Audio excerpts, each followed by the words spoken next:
Nama saya Pri Joko Utomo, kebetulan saya pendiri dan ketuanya Sarser. Apa Pak kok Sarser itu Pak ya? Jadi Sarser itu singkatannya Search and Rescue ya, Surabaya Emergency Response. Kami sudah legalitas Menkumham. Memang di sana ditanyakan, kok menggunakan Surabaya Emergency Response kenapa? Karena kami berdomisili di Surabaya. Namun kami punya cabang-cabang ya, selain Surabaya, Sidoarjo juga di Prigen, Trawas Prigen. Nah, kegiatan kami tentu di bidang kebencanaan, kemanusiaan, juga di lingkungan hidup. Beberapa kali kebencanaan kami pasti datang. Awal itu kami datang di Gunung Kelut meletus. Pada hari yang meletus kami langsung terbang ke sana gitu ya. Begitu juga di daerah-daerah tertentu di mana saudara kami Mas Unyil itu ngantar di Lombok, kita juga pergi ke sana. Yang tidak kita pergi itu di Sumatera, Aceh gitu ya. Kenapa? Karena kami ini pekerja, semuanya pekerja. Hanya saya sudah purna. Dan SAR SCR ini berdiri di tahun 2019, artinya sudah lumayan lama gitu ya. Kita berkecimpung di kegiatan sosial, kebencanaan, kemanusiaan, ekologi. Bapak, Ibu, dan Saudara yang dikasihi Tuhan, ini adalah bagian pelayanan hidup kita. Apa yang kami lakukan adalah bagian dari pelayanan hidup, karena kalau di gereja atau di mana persembahan, pikiran kalau persembahan itu pasti kolektor gitu ya. Padahal persembahan yang baik dan berkenan itu adalah, nah panjenengan pirsa tahu. Oleh karena ini kami ini adalah relawan. Oleh karena itu SAR SCR yang berdomisili di Surabaya itu menurut teman silakan Pak, kalau tadi mau minta pelatihan di lembaganya, kami selalu siap. Kami siap melayani pelatihan di lembaga panjenengan tanpa memungut biaya. Ya. Jangan takut piro mbayare ngono iku. Ndak ada. Paling-paling kami minta 1 gelas kopi sejumlah berapa orang, kalau 4 orang ya 4 gelas gitu ya. Hanya itu saja, jangan berpikir yang lain-lain. Karena kami menjadi wujud rasa syukur kami melayani berbagi ilmu, berbagi keterampilan kepada panjenengan semuanya. Silakan kami diundang kalau panjenengan membutuhkan, ayo kita bekerja bersama, ayo kita berlatih bersama. Karena semakin banyak kami latihan, semakin tajam pula kami berbuat. Nah, Bapak Ibu yang dikasihi Tuhan, Bapak Ibu yang saya hormati, kalau tadi rekan saya dari BPBD, itu memang karyawan BPBD, Mas Irfan gitu ya. Tetapi saya, SAR SCR ini juga bagian dari BPBD. Karena saya pribadi adalah staf di bidang advokasi di FPRB. Ya, logonya FPRB yang sebelah sana. Advokasinya saya salah satunya. Kenapa Pak FPRB itu? FPRB adalah Forum Pengurangan Risiko Bencana. Oleh karena itu sangat tepat kalau saat ini JKLPK mengadakan seminar penguatan kapasitas lembaga. Penguatan kapasitas lembaga. Kemudian nanti kami SAR SCR akan memberikan pelatihan kesiapsiagaan menghadapi gempa bumi. Tadi Pak Irfan dari BPBD memberikan tentang kesiapsiagaan secara teoritis dan sebagian tadi adalah evakuasi. Nanti kami akan memberikan sosialisasi secara lengkap. Bagaimana gempa bumi, bagaimana cara mengatasinya, bagaimana cara penyelamatan, dan sebagian juga bagaimana cara evakuasi. Pak Aris, Pak Unyil, Bapak Ibu yang akan menyampaikan materi ini bukan saya, tetapi rekan saya, Saudara Tajudin, yang saya sering panggil Unyil, gitu ya. Silakan. Nah, saudara Unyil ini kecil orangnya, tapi luar biasa kapasitasnya. Selain dia sebagai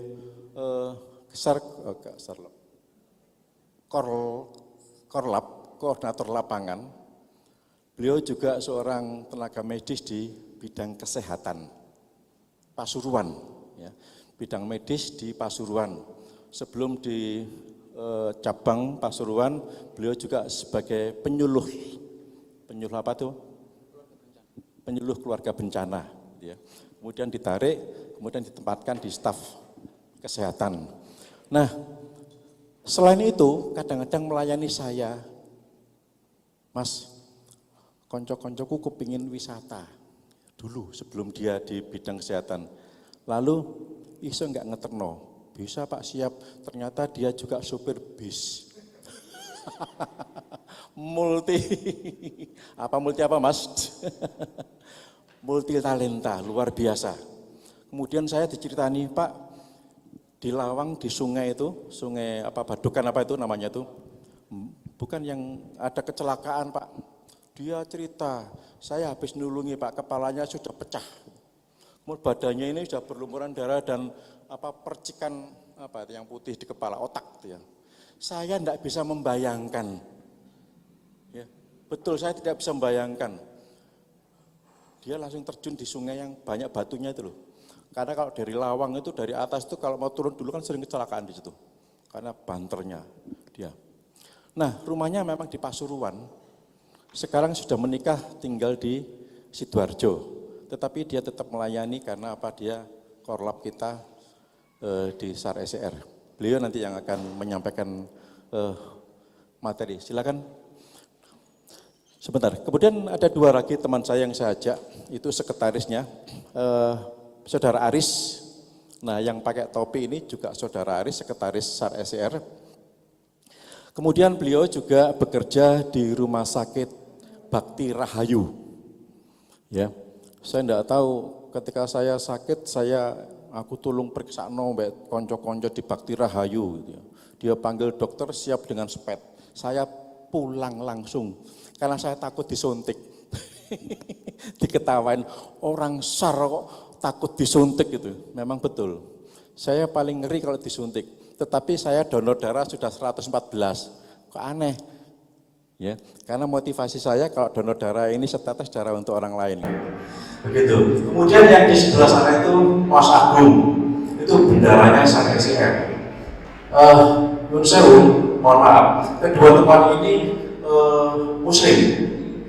Ya, Muslim, tapi luar biasa hatinya kalau menolong orang tanpa pandang bulu, tanpa siapa dia.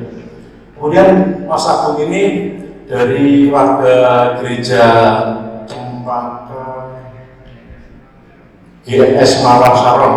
Ya. Kemudian dia menjalin hubungan jejaring dengan teman-teman di Belanda sana. Sehingga Pak, sehingga setiap minggu dia buka makan gratis. Makan gratis 2 kali, bantuan dari Belanda, kelompok organisasi apa namanya? Oh iya, Yayasan Damaris Pancasila, bukan Damaris dulu Pak Anto, ya, hubungan langsung dengan Belanda. Saya malah ajak, Mas, kalau bisa ikut bergabung dengan ini Mas, JKPK. Karena kami butuh dana, siapa tahu bisa dikenalkan dengan teman-teman di Belanda sana. Nah, ini yang saya bawa teman-teman. Ya, kami nanti akan berbagi tugas. Kemudian nanti Saudara Unyil akan memberikan paparan tentang bagaimana kesiapsiagaan tentang gempa bumi. Kemudian sekitar 20 sampai 30 menit teori ruangan seperti ini. Sisa waktunya akan digunakan untuk simulasi. Ya. Tentu simulasi akan dibagi per kelompok. Kami akan bagi kelompok. Karena apa? Karena kami berempat, bertiga saja, satunya narasumber. kami akan membantu melayani peserta pada saat evakuasi menuju ke titik kumpul ya. Nah, sebelum mulai nanti akan saya jelaskan dari 54 peserta kurang atau lebihnya nanti panitia yang menyampaikan akan dibagi menjadi 3. Akan berhitung kalau 50 1 sampai 30 ya. 1 sampai 25 nanti akan diatur. Kemudian 26 sampai berapa gitu ya. Itu menjadi 3 kelompok. Kemudian jalur evakuasi yang sementara di gedung ini saya tidak melihat ada tanda-tanda jalur evakuasi. Nanti tolong Ibu Panitia menyampaikan ke STT LT ya gitu ya, supaya diberikan sign jalur evakuasi yang warna hijau itu ya. Tanda panah warna hijau, kemudian ada jalur evakuasi tangga menurun, kemudian sampai jalur evakuasi ke titik kumpul ya. Karena ini hukumnya sudah wajib bagi kami. Itu nanti akan diarahkan bahwa titik kumpulnya ada di lapangan sebelah kiri panjenengan. Jadi turun tangga satu tangga, 2 tangga, kemudian pintu samping langsung di sana. Ya. Apabila terjadi bencana, panjenengan tidak berpikir panjang, langsung melakukan antisipasi tentang keselamatan diri. Tadi disampaikan kan? Evakuasi, selamat diri, selamat apa lagi? Lingkungan dan selamat korban kan gitu. Sedikit saya meneruskan terkait dengan pengenalan, terkait dengan Surabaya Emergency Response dan dari ketua kami, sedikit revisi, mohon maaf Pak Rebo ya.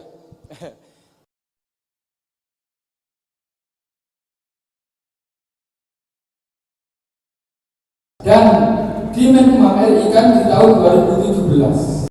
Jadi sebelum COVID kita sudah menyegerakan untuk Menkumham RI. Oke, sebelum saya lanjut, saya kepingin minta semangatnya dari Bapak Ibu, teman-teman semuanya. Saya bingung manggilnya, nggak apa-apa ya. Kita bagi 3 kelompok. Kelompok 1 adalah kelompok salam, kelompok 2 adalah kelompok tangguh, kelompok 3 adalah luar biasa. Saya minta berhitung dari sebelah kanan, mulai dari angka 1. Berhitung. Lah, bapaknya di depan ya. Oh, kameramen. Langsung dari sana, Pak. 1.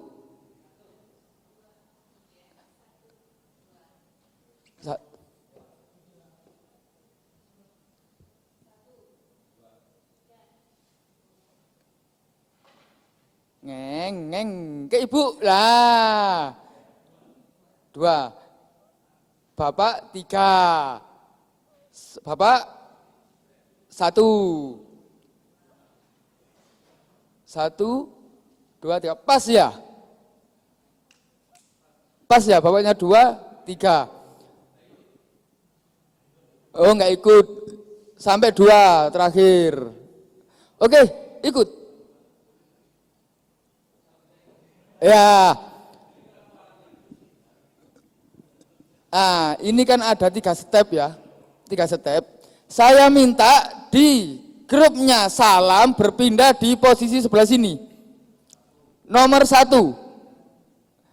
nomor 2 di tengah, nomor 3 di sebelah kiri.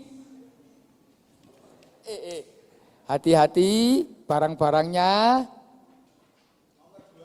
Nomor 2 di tengah, nomor 3 sebelah kiri.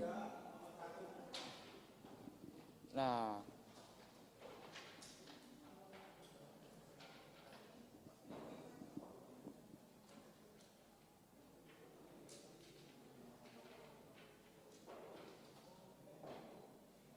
Riz hitungan ya, Riz hitungan satu kelompok berapa orang? Sudah ya, sudah Bapak Ibu? Ya. Mohon maaf, saya buat gaduh untuk berpecah belah. Ya, bukan berarti berpecah belah, karena kita di dalam sistem kemanusiaan, kita tidak bisa mengenal teman kita tidak bisa mengenal siapa dia. Apalagi bencana nasional. siapa kamu siapa. Tapi semuanya adalah saudara kita yang harus kita tolong, yang harus kita bantu. Jadi nggak ada lagi kelompok-kelompok di seperti itu. Oke? Ya wes. Oke, materinya adalah mungkin hampir sama ya. Dengan tadi mungkin bisa dilihat secara seksama tadi Pak Irfan materinya kalau dilihat dari judul hampir sama enggak? Yang pertama tadi hampir sama? Hampir sama ya. Oke, Mas Haris bisa dilanjut? Ya, tetap di sini gempa bumi. Tadi gempa bumi ada dari Pak Irfan? Ada ya? Nah, berarti tinggal ngelanjutkan. Di sini, tahu gempa bumi itu apa? Nah, bumi bergetar. Ya, bumi bergerak. Nah, kalau kita di atas mobil juga berarti gempa ya. Nah, gempa bumi adalah getaran yang terjadi di permukaan bumi akibat pelepasan energi dari dalam secara tiba-tiba yang menciptakan seismik. Apa itu seismik? Gempa bumi biasanya disebabkan oleh pergerakan lempeng. Globalnya adalah gempa bumi. Sedangkan gempa bumi itu tidak hanya satu gempa bumi. Nanti ada spesifiknya, gempa bumi apa, gempa bumi apa, gempa bumi apa. Seperti yang ada di Aceh, bisa dibilang gempa bumi, gempa tsunami. Yang disebut atau gempa tektonik. Sama di Lombok juga, ya kan? Di Palu kemarin gempa, bisa juga disebut gempa tsunami. Tapi di situ ada satu kejadian, likuifikasi, tanah bergerak, tanah berjalan. Ya. Lanjut, di sini ada gempa bumi dibedakan menjadi 4. Nah, ini spesifiknya. Gempa bumi tektonik. Gempa yang disebabkan oleh pelepasan energi kumulatif di antara dua lempeng bumi yang berdempetan. Nah, pernah dengar kan ya di televisi, di sosmed, lempengan yang terpecah, terputus dan uang. Perlu uang kan kalau bencana ada. Perlu. Buat beli apa? Tokonya sudah runtuh. Kira-kira ya. Lanjut Mas Haris. Sebelum gempa bumi terjadi, pastikan jalur evakuasi dalam keadaan aman. Nah, ini yang dari Pak Rebu tadi. Saya lihat di situ ada tadi ya, papan titik evakuasi di bawah itu. Tapi yang saya tidak saya lihat adalah jalur evakuasi, tanda jalur evakuasi. Itu bagi saya dan bagi untuk semuanya teman-teman itu penting setiap gedung atau setiap rumah ada tanda jalur evakuasi. Ini ada beberapa pintu, tapi untuk kita evakuasi berlari cepat atau menyelamatkan diri, nggak mungkin kita harus kemana ya, kemana nggak mungkin. Tapi yang mana yang kita tuju? Jalur evakuasi itu, oke, cepat. Ya, karena jalur evakuasi di mana yang kita bisa menyelamatkan diri secara tepat dan cepat. Selamat yang tentunya ya. Perbanyak rambu evakuasi, tempatkan papan informasi bencana di tempat yang dapat dilihat banyak orang. Pastikan tempat evakuasi atau titik kumpul berada di tempat terbuka, jauh dari bangunan tinggi dan pepohonan. Karena memang banyak nanti kalau ada berdekatan dengan gedung-gedung atau pepohonan, takutnya nanti juga mereka terimbas dan akan menimpa teman-teman yang ada di jalur evakuasi atau di titik evakuasi. Sebelum kenali tempat yang aman jika terjadi gempa bumi. Nah ini. Kolom meja, pilar bangunan yang kokoh, furnitur yang kuat. Nah, perhatikan saat memasuki gedung, perhatikan rambu-rambu keselamatan sebagai berikut. Ini contohnya yang saya sebut tadi, kenapa di setiap gedung harus ada. Ya, tadi sempat saya dengar pada saat materinya Pak Ivan ada yang menanyakan, loh saya 2 kali pelatihan ada yang disuruh di kolong meja, ada yang kedua, nah, ini baru disuruh cepat keluar lah, ini tergantung nanti kita bencananya di apa.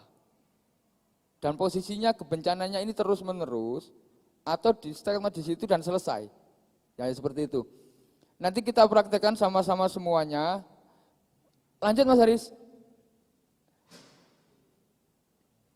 Nah, jika berada dalam bangunan gedung, ya ini, jangan panik. Tahu nggak pembunuh nomor 1 itu apa? Panik. Karena orang panik nggak ingat apa-apa, yang tahunya dia marah dan ingin cepat selamat. Nah ini di sini. Lindungi kepala dengan benda yang ada seperti helm, buku tebal atau kedua tangan. Berlindung dengan menunduk. Lindungi kepala, berpegangan, kolong meja yang kuat. Makanya kita tadi infrastruktur harus kuat. Kalau nggak layak, lah kita mau tinggal aja nggak berani ya. Jangan kan ada gempa, nggak ada gempa pun kita takut keruntuhan kalau nggak layak kan gitu. Jauhi jendela, pintu, dan benda-benda yang terbuat dari kaca. Matikan semua peralatan yang menggunakan listrik untuk mencegah kebakaran. Catatannya, segera keluar ruangan jika berada dekat dengan pintu keluar. Jangan mencoba memaksa diri keluar dari rumah jikalau jauh dari pintu keluar, karena sangat berbahaya Anda bisa terjebak oleh reruntuhan dinding, sel, dan atap rumah Anda bisa hancur dan roboh. Ini yang perlu kita perhatikan, nanti kita praktekkan. Lanjut. Bangunan, nah ini mungkin bisa dilihat secara seksama. Kalau ini di dalam kelas, ruang kelas, kayaknya ini udah umum ya. Di sini pun ada, semuanya tahu. Banyak. Ruang kelas sendiri harus aman, nyaman dimanapun ya kita harus nyaman. Aman yang terutama. Akses jalan, nah pintu sendiri mengarah keluar, membukanya serta dengan struktur yang kuat dan kokoh. Sama yang seperti kita sebutkan tadi. Lanjut. Saat terjadi gempa, jika berada di luar gedung, hindari bangunan tiang tinggi.